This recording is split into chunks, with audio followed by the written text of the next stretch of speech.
Jadi kemarin ada KRI Mo yang sampaikan oleh Bapak Kasal bahwa ada satu titik magnet yang cukup kuat.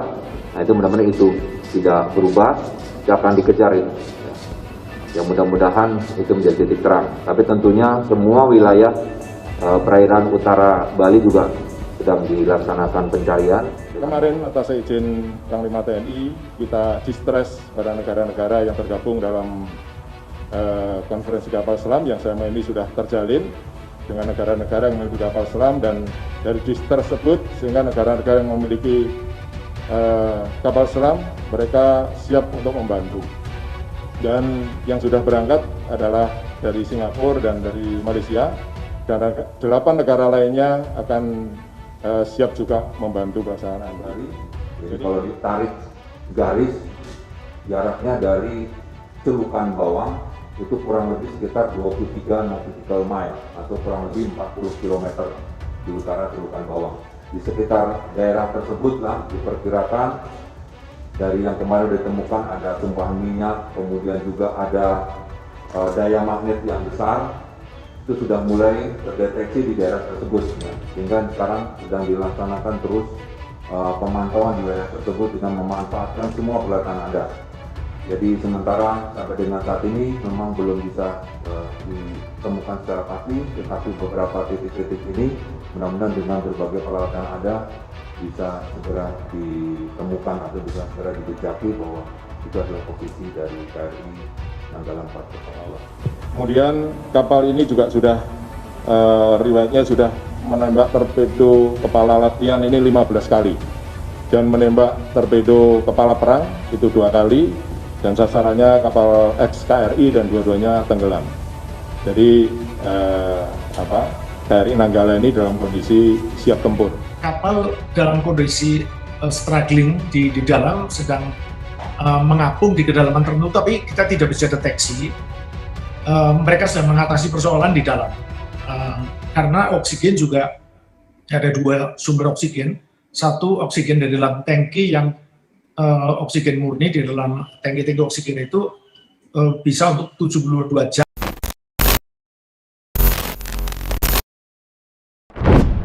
Akhirnya upaya pemerintah dan TNI berubah manis. Sontak, kabar ini membuat masyarakat Indonesia sangat bahagia. Apresiasi pun tertuju pada TNI dan pemerintah yang cepat tanggap dalam menangani tenggelamnya kapal selam milik TNI itu. Ini diketahui dari akun Twitter bernama Jurnal Maritim. Disebutkan bahwa kontak dengan KRI Nanggala 402 sudah bisa dilakukan.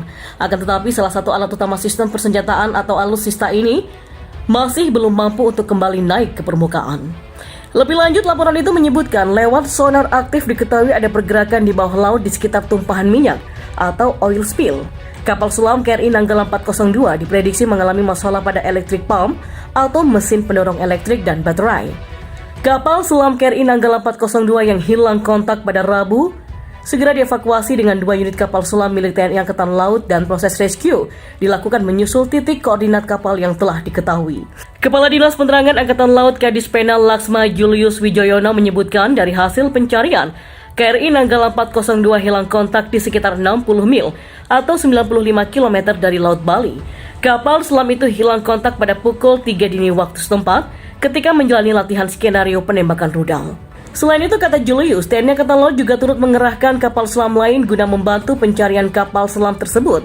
Berdasarkan informasi yang disebutkannya, terdapat 53 orang di dalam kapal buatan Jerman Barat itu. Sebelumnya diberitakan KRI Nanggala 402 dikabarkan hilang kontak saat menjalani latihan penembakan torpedo. Nanggala 402 melakukan kontak terakhir pada pukul 4:30 dini hari waktu Indonesia Barat. Kapal buatan Jerman tahun 81 itu sedang menjalani latihan torpedo, namun setelah itu tak mengirim laporan perkembangan kembali. KRI Nanggala 402 merupakan kapal selam buatan tahun 1981 dari perusahaan Howaldtswerke yang berbasis di Kiel, Jerman Barat. Kecepatan jelajahnya 21,5 knot dan kapal ini merupakan armada pemukul milik TNI Angkatan Laut kelas Cakra yang berada di bawah kendali Satuan Kapal Selam Komando Armada RI Kawasan Timur. Ini merupakan kapal selam tipe 209-1300 yang banyak digunakan oleh Angkatan Laut di banyak negara. Kejadian tenggelamnya kapal selam pun tidak hanya terjadi di Indonesia saja. Mari kita runut ke belakang. Tragedi karamnya kapal selam milik Angkatan Laut Dunia beberapa kali terjadi di era modern. Usai insiden kapal selam Kursk milik Rusia pada 2000 lalu, insiden yang sama juga menimpa Ara San Juan, kapal selam milik Angkatan Laut Argentina yang karam pada 16 November 2017. Kapal buatan Jerman yang mengangkut 44 awak tersebut hilang di Laut Atlantik Selatan. Juru bicara Angkatan Laut Argentina Enrique Balbi menyebut, sinyal terakhir dikirimkan arah San Juan dari 432 km lepas pantai Patagonia. Angkatan Laut Argentina mendeteksi 7 sinyal satelit singkat yang mungkin berasal dari kapal selamnya yang hilang pada 19 November. Dan dilansir dari Associated Press, dari 7 sinyal satelit singkat tersebut, Angkatan Laut Argentina menyimpulkan adanya indikasi bahwa kru kapal selam telah mencoba membangun kembali kontak yang terputus. Namun, belakangan hal itu telah diralat, sebab pada 1 Desember 2017 pihak Argentina mengumumkan telah menghentikan upaya penyelamatan terhadap awak kapal selam Ara San Juan tersebut. Pengumuman itu disampaikan juru bicara Angkatan Laut Argentina Enrique Balbi pada Jumat kemarin. Balbi mengatakan bahwa fase pencarian sudah berubah dari yang bertujuan menyelamatkan para kru di dalam kapal selam menjadi hanya menemukan sisa kapal selam dari kedalaman Samudra Atlantik. Waktu yang terlewat sudah mencapai 2 kali lipat dari batasan para kru yang mungkin untuk diselamatkan, ucap Balbi dalam konferensi pers di Buenos Aires seperti yang dikutip dari agensi Free Press atau FVP. Diduga karamnya kapal selam ini bermula saat kapten kapal melaporkan masuknya air ke dalam snorkel kapal yang menyebabkan salah satu baterai kapal tersebut mengalami arus pendek. Saat itu Angkatan Laut langsung memerintahkan agar Ara San Juan kembali ke pangkalan Angkatan Laut di Mar del Plata. Kapten sempat melaporkan bahwa kebocoran berhasil ditangani, namun beberapa jam setelah itu sebuah ledakan dideteksi tak jauh dari lokasi terakhir kapal selam Ara San Juan. Dan setelah setahun menghilang, bagian kapal selam Ara San Juan akhirnya ditemukan. Menurut keterangan Angkatan Laut Argentina, bagian kapal selam Ara San Juan ditemukan di kedalaman lebih dari 800 meter di Samudra Atlantik. Bangkai kapal yang ditemukan telah hancur menjadi beberapa bagian sepanjang 11, 13, dan 30 meter. Diduga kuat kapal selam itu meledak di dalam laut dan bangkai kapal yang berhasil terlihat adalah baling-baling, torpedo, dan bagian atas kapal selam. Namun, muncul kendala saat proses evakuasi kapal selam tersebut. Sejumlah peneliti mengatakan untuk mengangkat bangkai kapal selam Ara San Juan dibutuhkan biaya sampai miliaran dolar Amerika Serikat. Terkait besarnya biaya pengangkatan, maka Menteri Pertahanan Argentina Oscar Aguan mengatakan pemerintah kemungkinan tak akan melakukan hal tersebut. Medan berat di dasar samudra menjadi alasan lain kenapa bagian kapal laut tersebut tidak bisa diangkat.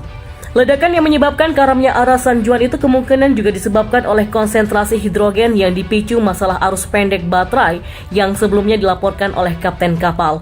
Hilangnya KRI Nanggala 402 pun mendapatkan perhatian dari banyak media asing, tak terkecuali dari seorang mantan komandan kapal selam nuklir Royal Navy yang berasal dari Inggris, Ryan Ramsey. Dikutip dari ringtimesbanyuwangi.com dari The Sun, menurut Ryan Ramsey, kemungkinan terburuk yakni kapal selam tersebut tidak akan pernah ditemukan karena tenggelam sangat dalam di dasar laut. Jika sesuatu telah terjadi, sangat tidak mungkin Nanggala 402 akan ditemukan. Fakta bahwa kapal selam itu belum menyentuh dasar selama rutinitas komunikasi juga menunjukkan bahwa kapal telah tersesat, kata Ryan Ramsey. Ia pun mengaitkan kondisi geografis Pulau Bali sebagai salah satu kendala dalam menemukan kapal selam KRI Nanggala 402. Ramsey mengatakan, Bali merupakan pulau vulkanik yang dikelilingi oleh air laut yang dalam hingga 1950 meter yang akan menghambat peluang untuk menemukan orang yang selamat. Dan jika mereka punya masalah saat latihan, mereka akan muncul ke permukaan. Jadi entah mereka tidak dapat memunculkan kapal selam ke permukaan atau sesuatu dramatis telah terjadi secara tiba-tiba di sana. KRI Nanggala yang sudah cukup berumur pun tidak punya palka penyelamat supaya dapat ditemukan oleh kapal penyelamat. Satu-satunya pilihan untuk kru dalam menyelamatkan diri dengan pakaian pelarian dan keluar lewat menara komando. Diketahui setelah penyelamat tersebut dapat bertahan di permukaan sampai 24 jam, namun pakaian itu hanya dapat beroperasi pada kedalaman sekitar 200 meter saja. Sementara itu, juru bicara Angkatan Laut Indonesia Laksamana Pertama Julius Wijoyono mengatakan bahwa ada kemungkinan kapal selam sudah berada di palung laut dengan kedalaman 600 sampai 700 meter.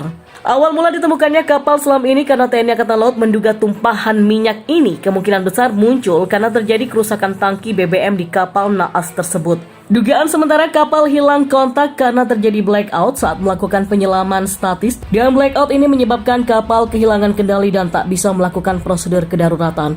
Harusnya ada tombol darurat untuk menghembus supaya kapal bisa timbul ke permukaan sehingga kapal jatuh pada kedalaman 600 sampai 700 meter. Tumpahan minyak terlihat saat tim pencari melakukan pengamatan udara menggunakan helikopter di sekitar perairan Bali. Pengamatan dilakukan 3 jam setelah kapal dinyatakan hilang kontak atau sekitar pukul 7 pagi waktu Indonesia Barat.